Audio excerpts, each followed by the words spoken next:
Brothers and sisters of the Warhammer universe, welcome back to Tortuga's Grim Rosaline. My name is Jeff, and today I'm going to show you how I do quick and easy fire. I've had a lot of people ask me on my Instagram posts, how do I do the fire coming off of backpacks or on the bases? And I figured, why not do a quick, simple video showing some of these things that I do.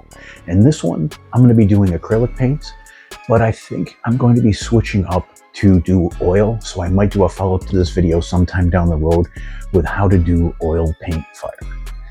But for now, what I need you to do is do those YouTube things that you do so well down below. Like, click, share, subscribe. And now that that's out of the way, let's do this.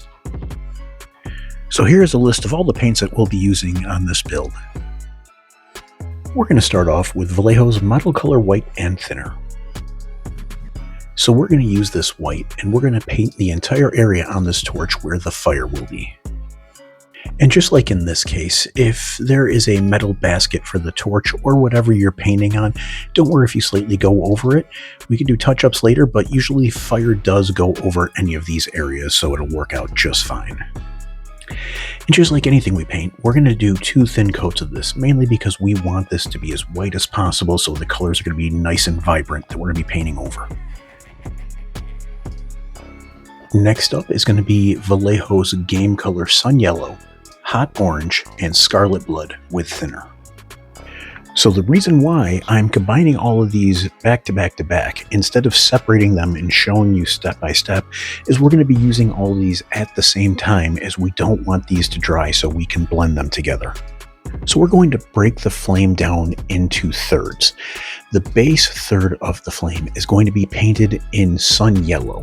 The middle third of the flame will be in the hot orange, and the end of the flame towards the tips will be scarlet blood. And like I said, we're going to be doing this somewhat quickly because we're going to want to blend these. So make sure you get 2 coats in each of these third areas, just because we want this to be at the start off as vibrant as possible for each of these colors. So now what we're going to do is we're going to start the blend, and I always go from bottom to top. We're going to start blending the yellow and the orange in areas together following the flame. Where ridges are, we're going to make sure to blend a little bit further back on there because, as you can imagine, flames are not just unified as blending. Each area of the flame will have its own standard areas and should have a different blending to help them stand out better than the ones before.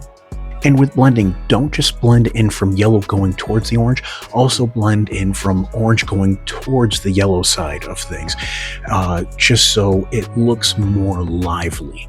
And now that we have finished that, we're also going to go in and blending from the red to the orange, doing the same thing we did with the orange to yellow, blending from the red into the orange, as well as the orange going into the red in different areas. And if there are ridges, bring that red into those back ridges as well to kind of help bring this and make it look like it's a living fire. And don't be scared to go back to those base colors and bring some of those colors back into areas that you're blending just to make them stand out a little bit more. Next up is Citadel's Black Templar. We're going to use the Black Templar at the very tips of the fire. So if you look at it and you watch a fire at any time, and that might sound kind of weird saying if you watch a fire, towards the end of it you'll always crackle and almost get a blackening effect. And in reality, from ones that I have done without the Black Templar to the ones I've done with, I think it gives a better contrast to the flames. In any areas where ridges or flame tips are coming even in the lower area out by itself, put the Black Templar on those areas as well. And of course, while you're blending and even putting on the Black Templar, always give it a once over. Any areas that you want to touch up to bring out more, do it. It's going to help and it's going to make it look even better. And there you have it, an easy, simple way on how to make fire and still make it look amazing next to your miniatures.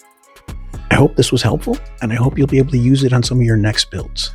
And like I always say, Grim for the Grim Rosaline.